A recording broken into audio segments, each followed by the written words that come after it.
Hello and welcome back. Today we have a very interesting geometry problem. We have a circle, and inside the circle we draw two line segments such that they are perpendicular to each other. Also notice that one of the line segment passes through the center of the circle. Our task is to find the radius of this circle. There are many methods to solve this problem, but we'll use one of the easiest methods. That is, the chords intersection theorem. The chord intersecting theorem states that if two chords intersect inside a circle, the products of the lengths of the segments of each chord are equal. To apply this theorem, we extend these two line segments until they become chords of the circle. After extending, let's label all the points. Now, start from here.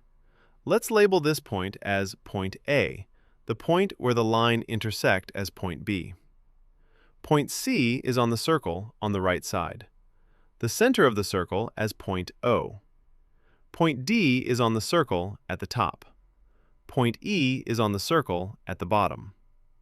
Now we have two chords, chord AC and chord DE. Notice that the chord AC passed through the center O. This chord is actually a diameter of the circle. Now we have a fundamental chord theorem called perpendicular bisector theorem, which states that a diameter drawn perpendicular to a chord bisects that chord. This means the diameter divides chord DE into two equal segments. Let's look at our measurements. We are given that line segment DB equals 8 units. This means line segment BE also equals 8 units.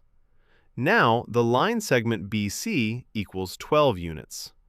But this line segment AB is unknown, so we assume this as x. Now we apply the intersecting chords theorem. The theorem states that when two chords intersect inside a circle, the product of the line segments of one chord equals the product of the line segments of the other chord. So it means that the product of AB and BC equals the product of DB and BE. Let's substitute the values from the diagram, where AB is x, BC is 12, DB is 8, and BE is 8. So it becomes x times 12 equals 8 times 8. Now this side becomes 12x, and the right side becomes 64. Dividing both sides by 12, and we get x equals 5.3 units. So, segment AB equals 5.3 units. We know the diameter AC is the sum of both segments AB and BC.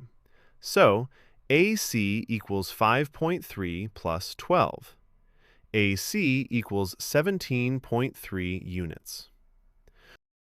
Now we can easily find the radius of this circle, as you know that the radius is half the diameter. So divided the diameter into two parts, and it gives us 8.67 units. And that is the radius of the circle. I hope you enjoyed this video. If you found this helpful, don't forget to like the video and subscribe our channel for more interesting geometry problems.